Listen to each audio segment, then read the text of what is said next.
Olá, sejam muito bem-vindos a mais um vídeo do canal. Se tu é novo por aqui e ainda não me conhece, meu nome é Lídia e eu estou gestante. E hoje eu vou fazer um diário de gravidez para vocês, o primeiro diário de gravidez. Já aproveita para me seguir no Instagram se tu ainda não me segue. E se tu não é inscrito aqui no canal, já te inscreve para não esquecer. Se tu curte esse tipo de vídeo de diário de gravidez e tal, de maternidade, já clica no gostei para me ajudar. Esse vídeo hoje vai ser um pouquinho diferente, não vai ter muita coisa pra vocês verem, vai ser mais de ouvir, vai ser mais um bate-papo. Quero conversar com vocês como se vocês estivessem aqui na sala da minha casa e deixar esse vídeo bem tranquilo e abrir tudo pra vocês mesmo. Eu sou bem tímida, mas vou tentar falar sobre tudo aqui com vocês, para que as futuras mamães possam assistir e já ter uma ideia do que pode e o que não pode acontecer com elas. Lembrando que cada gestação é muito diferente, né? Mas acredito que algumas coisas vão ajudar vocês. E para quem está grávida no momento, poder se identificar também. E para as mamães que já têm seus bebês, se quiserem deixar comentários, me ajudar, dividir experiências, eu vou gostar muito. Eu sempre quis muito fazer esse vídeo, mesmo antes de pensar em ter o canal.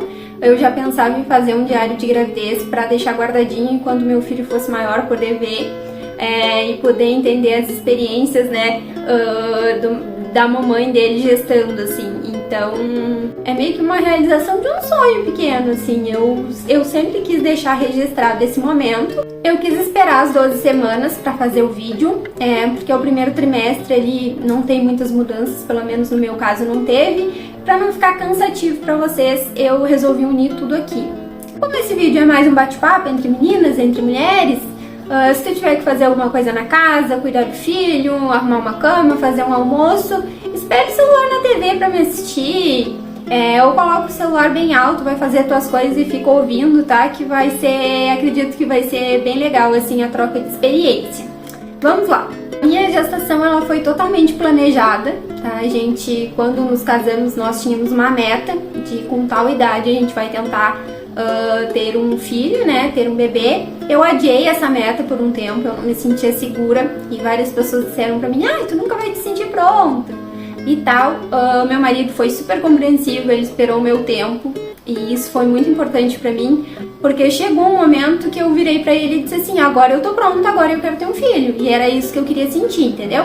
Embora a gente não esteja 100% pronta pra ser mãe, eu acredito que tu tenha que estar 100% disposta a viver a experiência. E antes eu não estava. Quando eu me senti pronta realmente, o que aconteceu? A gente estava no meio de uma pandemia, tá? E aí a gente conversou e eu decidi que eu não queria, naquele momento, passar por essa experiência no meio do caos. Então a gente adiou mais um pouco. Depois eu decidi fazer a minha cirurgia de correção da hipermetropia.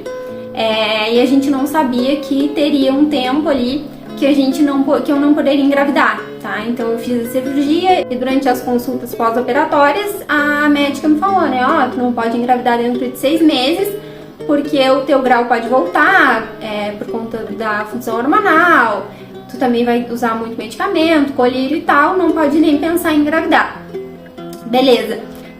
Conversamos, né, vimos que não dava realmente. O meu marido ficou frustrado, gente, ele ficou assim, porque a gente não esperava, entendeu? A gente pensou, vamos fazer a cirurgia, eu vou me recuperar e depois a gente vai ter o nosso filho. E aí tivemos que esperar mais 6 meses. Nesse meio tempo, eu já tinha ido à minha médica, né, ginecologista, tinha feito todos os exames, estava tudo certinho comigo, tinha perguntado o que eu precisava tomar, de vitamina, enfim. Ela mandou eu começar a tomar ácido fólico e tomar, tipo assim, pro resto da vida, até eu engravidar. Porque ele é benéfico, né, pro feto em vários aspectos e me deixaria mais resistente também, mais forte. Então, nesse meio tempo, eu já estava tomando ácido fólico. Ela me falou também que, como eu tomava anticoncepcional por muito tempo, eu tomei anticoncepcional por quase 8 anos, 7 anos e um pouquinho ali, era normal que demorasse, né, de eu engravidar. E também falou que, tipo, não era pra eu ficar ansiosa com isso, sabe? Ficar fazendo teste, ficar naquela ansiedade e tal. E eu sou uma pessoa extremamente ansiosa e eu pensei, putz, né? Essa vai ser a pior parte. Quando fechou os 6 meses, a gente resolveu, né? Então vamos parar de usar qualquer método, de se prevenir, enfim, e vamos tentar ter o nosso bebezinho. nós oramos, pedimos a bênção de Deus, né, sobre a minha vida, porque minha saúde é meio frágil. Entregamos tudo pra Ele, nós somos evangélicos, então quem é evangélico, quem é católico vai me entender o que eu tô falando. Isso foi início de fevereiro, tá? Então início de fevereiro a gente orou, entregou tudo ao Senhor e decidimos parar de nos prevenir de qualquer forma possível. Aí no finalzinho de fevereiro, eu comecei a sentir algumas tonturas, ânsia de vômito, essa coisa, alguns sintomas, acho que eram psicológicos, e eu achei, tô grávida, não falei nada pro meu marido, ele tava até, tinha iniciado uma viagem com o irmão dele, e eu pensei, acho que tô grávida, comprei o testezinho lá, fiz o teste e deu negativo. Aí eu fiquei frustrada. Eu achei que eu não me frustraria, que eu estava preparada psicologicamente, mas não estava. Me frustrei e pensei, não vou ficar nessa neura, sabe? Eu vou comprar os testes, mas não vou ficar nessa pressão assim, porque senão eu vou ficar me frustrando muito tempo. Comprei os testes pela internet, gente, mais testes, né? Porque aquele eu tinha feito, enfim. Aí ele era daquele mais simplesinho, sabe? Que só tem a linhazinha, e eu queria aqueles mais bonitinhos pra fazer a foto. Aí eu comprei pela internet, porque na cidade onde eu morava, todo mundo se conhecia. Se eu fosse comprar teste de gravidez, tipo, todo mundo ia saber que eu tava tentando engravidar. Porque realmente todo mundo se conhece. Tu vai na farmácia, tipo, tu sempre encontra vários conhecidos. Comprei pela internet e deixei os testes lá na gavetinha, né, guardadinho pro marido não ver. Me tranquilizei, gente, não fiquei mais com essa neura e tal. Veio a Páscoa, né, começou ali a chegar próximo à Páscoa, eu era confeiteira, né, a maioria aqui sabe, e nessa época a confeiteira, ela não vive, né, tipo assim, é só trabalho, e começa a pesquisar embalagem, pesquisar preço disso, pesquisar aquilo, e teste por cima de teste, trabalho por cima de trabalho. Nesse meio tempo de muita correria pra Páscoa, eu comecei a sentir muita azia, só que eu já tinha problema com cafeína. Aí eu parei já, tipo, muito antes, sabe? Eu parei o café comum, comecei a tomar o descafeinado, e até o descafeinado tava me incomodando e me dando muita azia. Passei pra cevada. Tinha também algumas tonturas e enjoos, mas a minha pressão sempre foi muito baixa, então eu estava acostumada a conviver com enjoos, com tonturas, de estar comendo e chegar a arrepiar, sabe, na hora que estava comendo, porque eu realmente enjoava, só que isso, tipo, eu sempre fui acostumada a sentir isso, eu sempre tive muito problema com a alimentação e sempre tive esse problema com pressão baixa, então meio que eu estava acostumada a não me sentir bem, então eu não dei bola pra isso, segui trabalhando, troquei a cevada, melhorou um pouquinho a azia, continuei naquela correria, loucura de Páscoa. Acabou a Páscoa, eu tinha cirurgia dos meus outros dentes cisos pra fazer, eu tive um problema bem sério nos dentes cisos, que é assunto para outro vídeo e tal, o pessoal do Instagram já sabe, mas era assim bem sério, sabe? E eu tinha feito a cirurgia de um lado e precisava fazer de outro. E eu já sabia que eu ia vir embora pra cá, então eu tinha muito medo de ter que fazer com outro profissional, sabe? Então assim, Páscoa no domingo, na terça-feira tava marcada a minha cirurgia.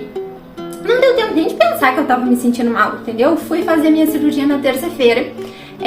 A anestesia, eu tomei 4 anestesias, tá? Embaixo e 2 anestesias em cima. Eu arranquei os dois sisos no mesmo dia. E as primeiras anestesias não pegaram. E o médico tentou extrair ali, né? E eu senti um pouco de dor. E nisso eu comecei a ficar agitada. Ele respeitou o meu tempo e aplicou mais anestesia, aquela função toda, um ótimo médico. Experiência, tipo, com a equipe, assim, maravilhosa. Mas, no momento que eu senti um pouquinho de dor, eu comecei a ficar muito agitada. Meu coração disparou e eu comecei a ter uma crise de ansiedade extremamente forte durante a cirurgia, foi bem feia a coisa. A enfermeira e ele foram super atenciosos comigo. Eu comecei a chorar, gente, eu tive uma crise de pânico. Eu nunca soube a diferença de uma crise de ansiedade para uma crise de pânico até ter uma de pânico. Foi horrível, foi uma das piores experiências da minha vida, eu não conseguia me controlar, tava todo mundo muito apavorado comigo. Ele falou exatamente essas palavras pra mim: Lídia, teus batimentos cardíacos ultrapassaram 130 e eu preciso que tu te acalme pra me realizar o restante da cirurgia.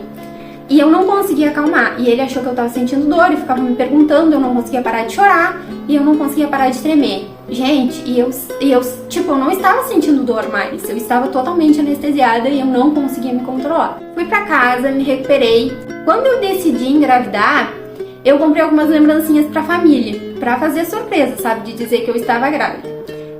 Quando a gente soube que ia vir pra cá, eu comecei a pensar, tipo, vou ter que embalar essas lembrancinhas todas e deixar pra mãe, né? Entregar. Quando eu descobri que eu tô grávida, a mãe entrega pra todo mundo, vai ter que ser isso, não tem o que fazer. Já tínhamos uma data pra viajar, era no sábado, e na quinta-feira de manhã eu decidi fazer um teste de farmácia, simplesmente por fazer, sabe? Os testes estavam lá, eu olhei pra eles e pensei, vou fazer um teste, né? Vai que eu já tô grávida e eu posso entregar mesmo as lembrancinhas e tal.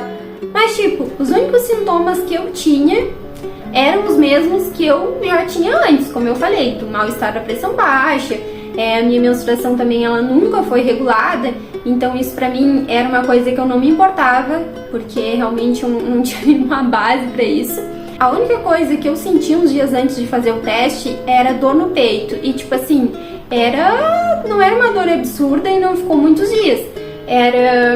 Sabe quando tu troca o anticoncepcional, tu sente ali uma sensibilidade que fica um pouquinho doloridinho quando aperta, quando abraça alguém ou quando deita de bruço? Era isso que eu senti. Mas não cheguei a pensar que era por conta de gravidez, sabe? Eu fiz o teste simplesmente por fazer mesmo, gente. Eu positivo. Oi? Como assim? Não contei pra ninguém, né? Fui pro laboratório, tive que inventar uma desculpa pro meu marido de que, tipo, tinha exame pra eu pegar, resultado, enfim, aí ele me largou lá e foi resolver os problemas dele. Fiz o exame, aquele que é o resultado no mesmo dia. Voltei plena pra casa, sem que meu marido desconfiasse, sem que a minha mãe desconfiasse, porque a minha mãe morava comigo na época também. À tarde eu precisava pegar esse resultado do exame, sem que meu marido me levasse, sem que a minha mãe fosse me acompanhar. Tive que inventar desculpa também, fui fazer a sobrancelha, enfim. Peguei o resultado, não entendi o resultado.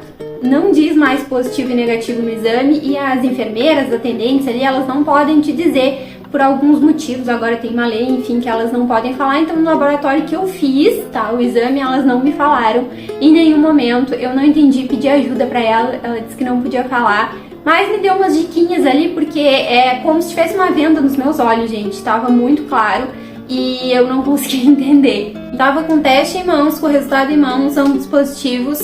Não estava propriamente dito em choque, porque eu já estava com o meu psicológico preparado, mas parecia que não era verdade, que tinha um engano, eu não estava sentindo nada, eu não podia estar grávida, entendeu? Eu sempre achei, não, quando eu estiver grávida eu vou sentir o bebê, não sei o que, enfim, gente, eu achei que ia ser diferente, que eu ia ter alguma sensação diferente, ou que quando eu soubesse eu ia ficar muito, tipo, apaixonada, muito feliz. Nada aconteceu, era como um exame qualquer, assim, eu, sabe, tava meio como se eu não estivesse acreditando, não sei explicar pra vocês a sensação direito, assim. Preciso fazer uma surpresa pro marido, né?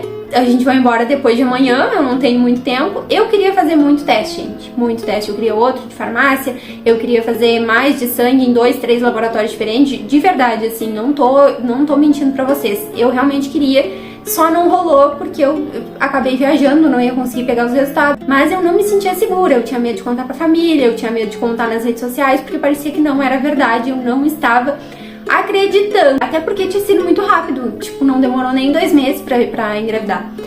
Mas organizei uma surpresa pro marido, deu tudo certo. Inclusive, eu ia liberar só no Instagram o vídeo da surpresa, mas eu resolvi liberar aqui em shorts. Então, se vocês comentarem muito, pedirem o vídeo da surpresa, eu libero na segunda-feira pra vocês os shorts de como foi a surpresa pro marido. Teve que ser, tipo assim, muito rápido, eu não tinha tempo, sabe? O tempo que eu tive de pensar foi da minha casa até o laboratório, que era uns 10 minutos caminhando, era aquilo que eu tinha. E depois de fazer a surpresa pra ele, eu tinha que fazer a surpresa pra família. E, tipo assim, eu ia avisar pra família assim, ó, eu tô grávida e amanhã eu tô indo embora pro outro lado do país, tipo isso, né? Mas enfim, deu tudo certo com a surpresa, contamos pra família, ficou todo mundo muito feliz, preocupados também, mas ficaram felizes. Não deu tempo de ir nenhuma médica, né, porque no sábado eu já iria viajar.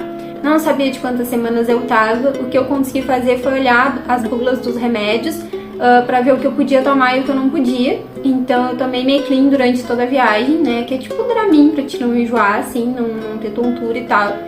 Porque eu podia tomar ele. Durante a viagem eu não senti nada, eu não tive praticamente nada de azia, tontura, vômito. Só um dia eu passei muito mal. Alguns dias eu tive alguns momentos assim ruins, mas tipo de ficar muito mal só no dia que a gente estava em Alagoas, realmente, que foi um dia antes da gente chegar. Esse dia eu tava realmente muito mal.